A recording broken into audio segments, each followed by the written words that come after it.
Hello guys and welcome to my channel. आज हम बात करने वाले हैं इंटरनेशनल ऑर्गेनाइजेशंस के बारे में, जो कि पार्ट 2 है। पार्ट 1 हम ऑलरेडी डिस्कस कर चुके हैं, तो लेट्स स्टार्ट। तो आइए स्टार्ट करते हैं। तो यूनाइटेड नेशंस हम बात कर चुके हैं इसके बारे में, यूएन जनरल असेंबली के बारे में बात कर चुके हैं, United Nation Security Council, International Court of Justice, specialised agencies जो कि वर्ल्ड बैंक हैं, इंटरनेशनल मॉनेटरी फंड हैं, इंटरनेशनल लेबर ऑर्गेनाइजेशन है, यूनेस्को है, वर्ल्ड हेल्थ ऑर्गेनाइजेशन है। तो आज हम बात करने वाले हैं इंटरनेशनल मैरीटाइम ऑर्गेनाइजेशंस के बारे में। तो इंटरनेशनल मैरीटाइम से आप क्या समझते हैं? तो मैरीटाइम का मतलब हो गया कोई भी चीज़ जो रिलेटेड है ओशन के। तो ओशन से रिलेटेड चीज़ को हम बोलते हैं मैरीटाइम। और इसकी सेफ्टी और सिक्योरिटी करना और इन्वायरमेंट को बचाना, ये इंटरनेशनल शिपिंग में, तो ये इंटरनेशनल मैरीटाइम ऑर्गेनाइजेशन का काम होता है। तो इसका मेन रोल जो होता है वो शिपिंग इंडस्ट्री को बहुत ही फेयर और एफिशिएंट बनाना, जिससे कि वो आना जाना जो उनका पूरा ट्रेड है वो इजीली हो सके, और साथ में ये सब जगह पूरी दुनिया में इम्प्लीमेंट हो सके, लागू हो सके। तो जो ऑब्जेक्टिव है इंटरनेशनल मैरीटाइम ऑर्गेनाइजेशन का, वो है सबसे पहले कि वो मैरीटाइम की सेफ्टी करें, मतलब ओशियंस की सेफ्टी करें, और उसके बाद उसकी प्रिवेंशन करें फ्रॉम मैरीन पॉल्यूशन। तो मैरीन पॉल्यूशन जो कि शिप से होगा उसको बचाएं। तो इंटरनेशनल मैरीटाइम ऑर्गेनाइजेशन के पास बहुत सारे तरीके होते हैं जिससे वो नज़र रखती है। पहला तरीका होता है इंक्लूडिंग शिपिंग के जो डिज़ाइंस होते हैं उनके देखना, उसके बाद कंस्ट्रक्शन को देखना, उसके इक्विपमेंट्स को देखना, कितने लोग हैं, मैनिंग को देखना, ऑपरेशन को देखना, और डिस्पोजल को देखना कि वो कहाँ डिस्पोज करते हैं अपना वेस्ट। इसमें 40 मेंबर्स होते हैं जो कि 3 कैटेगरीज़ में डिवाइड होते हैं। कैटेगरी 1 होता है उसमें 10 मेंबर्स होते हैं, कैटेगरी 2 होता है उसमें 10 मेंबर्स होते हैं, और कैटेगरी सी होता है जिसमें 20 मेंबर्स होते हैं। तो कैटेगरी ए जो होता है जिसमें कि 10 मेंबर्स होते हैं, वो कैटेगरी में जो कंट्रीज़ होती हैं उनका इंटरेस्ट होता है इंटरनेशनल शिपिंग सर्विसेज में। जो कंट्री इंटरनेशनल शिपिंग सर्विसेज करना चाहते हैं बस उनका ये कैटेगरी होता है। तो इंटरनेशनल शिपिंग सर्विसेज वालों का कैटेगरी 1 होता है। फिर उसके बाद आते हैं कैटेगरी 2, जिनका कि वाटर के साथ कोई ना कोई इंटरेस्ट होता है, जिनका सी बॉन्ड के साथ कोई इंटरेस्ट होता है, वो आते हैं कैटेगरी 2 में। और कैटेगरी 3 में वो आते हैं जो कैटेगरी 1 और 2 में नहीं आते। इसका मतलब है जिनका स्पेशल इंटरेस्ट है या फिर नेविगेशन में या फिर मैरीटाइम ट्रांसपोर्ट में। मैरीटाइम ट्रांसपोर्ट या फिर नेविगेशन, तो वो इसमें आते हैं। इसका जो फाउंडेड है वो 6 मार्च 1948 में फाउंडेड हुआ था, और इसका हेडक्वार्टर है यूनाइटेड किंगडम में।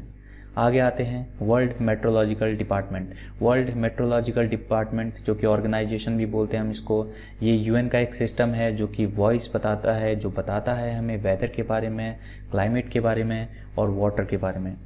तो वेदर के बारे में ये कैसे बताता है, ये इसके सैटेलाइट्स होते हैं, अर्ली वार्निंग सिस्टम्स होती हैं। जो कंट्रीज़ इनको अफोर्ड नहीं कर सकते, जिनके पास सैटेलाइट सिस्टम बहुत वीक है, उनको वो बताता है और प्रिवेंट कराता है डिज़ास्टर्स से।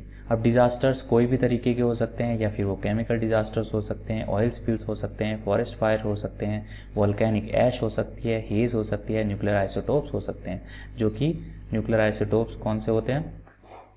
जो कि यूरेनियम का स्पिल हो गया या फिर रेडियम का स्पिल हो गया, जिससे बहुत ज़्यादा मास डिस्ट्रक्शन हो सकता है, उनसे बचाती हैं।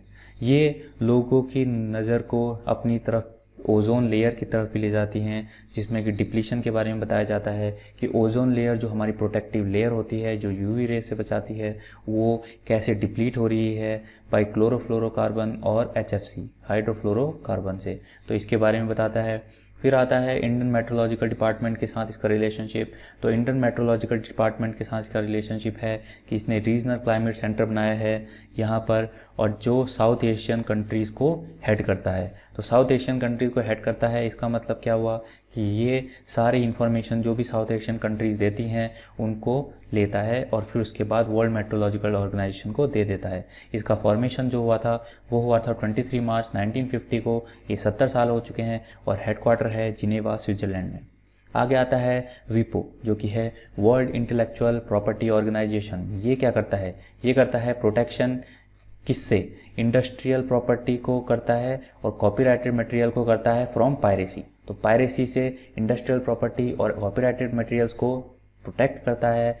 जो लोग इन्वेंशन करते हैं, नई खोज करते हैं, ट्रेडमार्क बनाते हैं, डिज़ाइन करते हैं, या कुछ लिटरेरी काम करते हैं, म्यूज़िक बनाते हैं, या फोटोग्राफ खींचते हैं, या आर्टिस्टिक वर्क करते हैं, उनका प्राइवेसी ना हो, इसीलिए विपो का गठन किया गया। इसमें मरक्कश ट्रीटी ऑफ विपो बहुत ही मेन है, क्योंकि ये एक ऐसी ट्रीटी है जिसमें कि विजुअली इम्पेयर्ड या फिर ब्लाइंड लोगों के लिए अलग से चीज़ें बनाई गई थी। इंडिया जो था इसका पहला पार्ट, सबसे पहली कंट्री थी जिसने इसको पार्ट लिया था। फिर एक स्पेशल एग्रीमेंट बनाया गया बर्न कन्वेंशन में। बर्न कन्वेंशन क्या था? तो एक इंटरनेशनल एग्रीमेंट बनाया गया जिसमें कि कॉपीराइट को बचाने के लिए काम किया गया, जिसमें लिटरेरी और आर्टिस्टिक वर्क को मेन फोकस दिया गया, और इसको बर्न स्विट्ज़रलैंड में बनाया जाता है, इसीलिए इसको बर्न कन्वेंशन भी बोलते हैं, और ये 1886 में हुआ था। आगे बात करते हैं इंटरनेशनल टेलीकम्युनिकेशन यूनियन के बारे में। इंटरनेशनल टेलीकम्युनिकेशन यूनियन क्या है? टेलीकम्युनिकेशन का मतलब हो गया दूरसंचार। दूरसंचार से रिलेटेड जैसे रेडियो स्पेक्ट्रम होते हैं, सैटेलाइट ऑर्बिट्स होते हैं, जो कि डेवलपमेंट और स्टैंडर्ड सेट करने के लिए यूज़ होते हैं, उनका गठन किया गया इंटरनेशनल टेलीकम्युनिकेशन यूनियन के द्वारा। तो इस यूनियन में 193 मेंबर स्टेट्स हैं और हर एक के पास एक वोटिंग राइट्स होता है। और इंडिया जो कि इलेक्टेड है मेंबर, जो कि 4 साल के लिए 2019 से 2022 के लिए। इंडिया जो है इसका रेगुलर मेंबर भी है 1952 से, और इसका साउथ एशिया एरिया ऑफिस जो है न्यू दिल्ली में है। इसको खोजा गया था 1865 में, इसको बनाया गया था, और सेक्रेटरीट इसका है जेनीवा स्विट्जरलैंड में। International atomic energy. तो इंटरनेशनल एटॉमिक एनर्जी क्या है? एटॉमिक एनर्जी कोई भी जो न्यूक्लियर एनर्जी से रिलेटेड हो उसको इंटरनेशनल एटॉमिक एनर्जी से बनाया जाता है। ये क्या है? ये पीसफुल यूज़ करता है न्यूक्लियर एनर्जी का, रेदर देन इसका कोई मिलिट्री पर्पस हो या फिर इसका न्यूक्लियर वेपन्स बनाया जाए जिससे कि बहुत सारा मास डिस्ट्रक्शन हो। इससे बचाने के लिए इसको गठन किया गया। ये जो है एक स्वतंत्र ऑर्गेनाइजेशन है जिसको ऑटोनॉमस बोलते हैं, और ये किसी के कंट्रोल में नहीं होता, यूएन के भी नहीं, बट ये रिपोर्ट करता है यूएनजी और सिक्योरिटी काउंसिल को। यूएनजी यूनाइटेड नेशन जनरल असेंबली और सिक्योरिटी काउंसिल को ये रिपोर्ट देता है। इसको एटम फॉर पीस भी कहा जाता है। क्यों कहा जाता है? क्योंकि इसका यूज़ सिर्फ पीस के लिए होना चाहिए, नॉट फॉर मिलिट्री पर्पज़। तो आईईए सेफगार्ड्स के क्या टेक्निकल मेजर्स हैं? ये क्या करता है? ये कंट्रीज़ को बोलता है कि आप ऐसे मेजर्स का फॉलो करेंगे, और इससे क्या होगा? सेफगार्ड एग्रीमेंट बनाया जाता है। लेकिन जो कंट्रीज़ जिनके पास न्यूक्लियर वेपन्स नहीं होते उनको नॉन प्रोलिफरेशन ट्रीटी से साइन कराया जाता है। इसमें क्या होता है? जो नॉन न्यूक्लियर वेपन स्टेट होते हैं इनको अपने एग्रीमेंट के में साइन करना पड़ता है, जिसमें इसमें बताया जाता है कि ये हमेशा इसकी रक्षा करेंगे। इसका फॉर्मेशन हुआ था 29 जुलाई 1957 में, और इसका हेडक्वार्टर है वियना, ऑस्ट्रेलिया में। फिर आता है Organisation for the Prohibition of Chemical Weapons. तो केमिकल वेपन्स भी उतने ही खतरनाक होते हैं जितने न्यूक्लियर वेपन्स। तो इसका भी ये एक ऑटोनोमस इंटरनेशनल ऑर्गेनाइजेशन है। ऑटोनोमस मतलब स्वतंत्र, तो स्वतंत्र ऑर्गेनाइजेशन है जो कि यूएन के साथ काम करता है। इसका क्या है? इसका केमिकल वेपन कन्वेंशन बनाया गया जो 1997 में फोर्स में आया, और इसके पास 193 मेंबर स्टेट्स हैं जो कि काम कर रहे हैं एक फ्री दुनिया की तरफ जो कि केमिकल वेपन से फ्री होगी। लेकिन इसका जो ज्यूरिडिक्शन है उसको अपोज किया गया था रशिया के द्वारा, लेकिन ब्रिटेन के द्वारा इसको सपोर्ट किया गया था, क्योंकि वो चाहता था कि जो रिपीटेड केमिकल अटैक्स हो रहे हैं सीरिया पे वो रोके जाएं। इसका फॉर्मेशन 29 अप्रैल 1997 में हुआ था, और इसका हेडक्वार्टर है द हेग, नीदरलैंड्स में। फिर आता है World Trade Organization. World Trade Organization जो कारोबार के लिए, ट्रेड के लिए माना जाता है। इसमें ट्रेड के रूल्स बनाए जाते हैं, एक्ट्स बनाए जाते हैं। एक फोरम है, एक जगह है जहाँ पे नेगोशिएट किया जाता है, ट्रेड एग्रीमेंट्स को सेटल किए जाते हैं, ट्रेड डिस्प्यूट किसी भी 2 कंट्रीज़ के बीच में या फिर 3 कंट्रीज़ के बीच में, और इसमें सपोर्ट किया जाता है डेवलपिंग कंट्रीज़ को।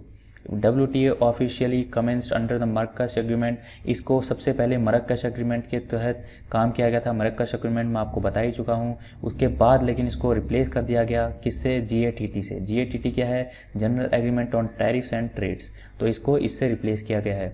WTO में 164 मेंबर्स हैं, 24 ऑब्जर्वर गवर्नमेंट्स हैं। ऑब्जर्वर गवर्नमेंट क्या होते हैं? जो कि इन चीज़ों को देखते हैं, हर एक कंटिनेंट या फिर सब कॉन्टिनेंट या फिर एक एरिया रीजनल को जो ऑब्जर्व करते हैं। उसमें 22 ऑब्जर्वर गवर्नमेंट है।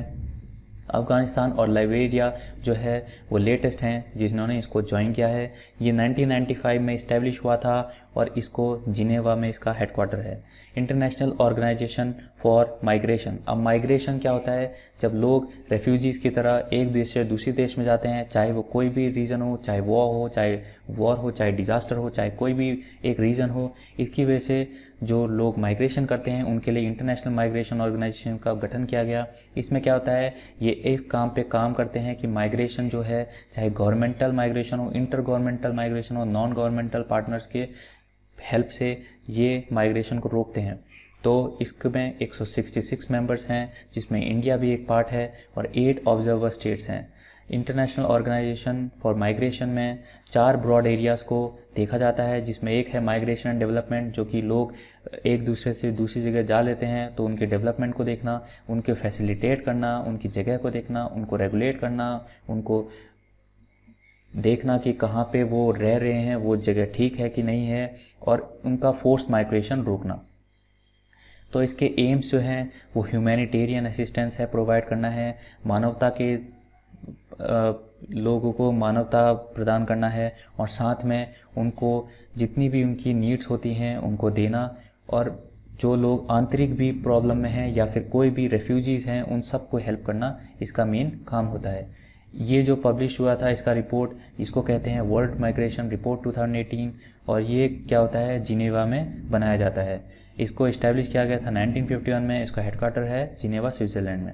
आगे बात करते हैं United nation human rights council के बारे में। तो UNHRC भी बोलते हैं इसको। ये एक इंटर गवर्नमेंटल बॉडी है। इंटर गवर्नमेंटल बॉडी मतलब half government and half private with in the UN system, subsidiary है UNGA की।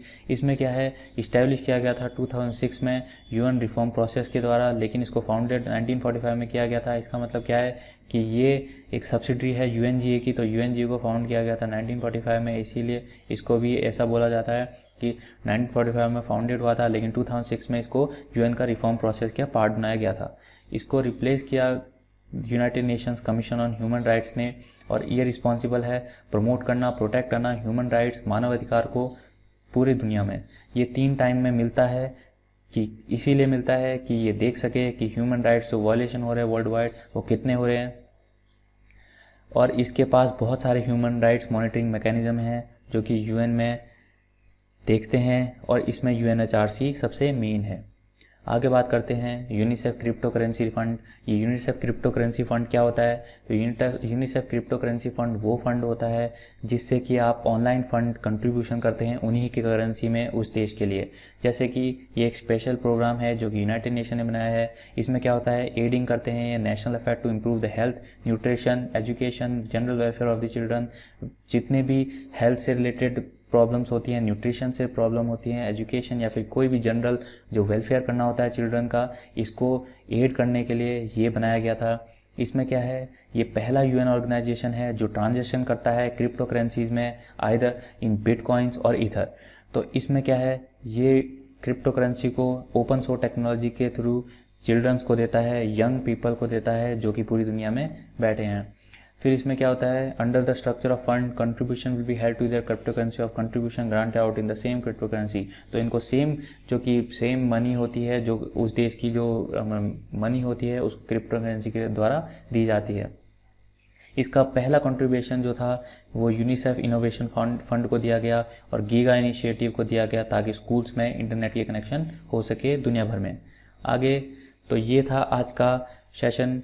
Please guys like, share and subscribe. अगर आपको ये पसंद आया तो ज्वाइन करें टेलीग्राम चैनल को जिसका नाम है SSC एंड UPSC। और thank you so much, God bless you all.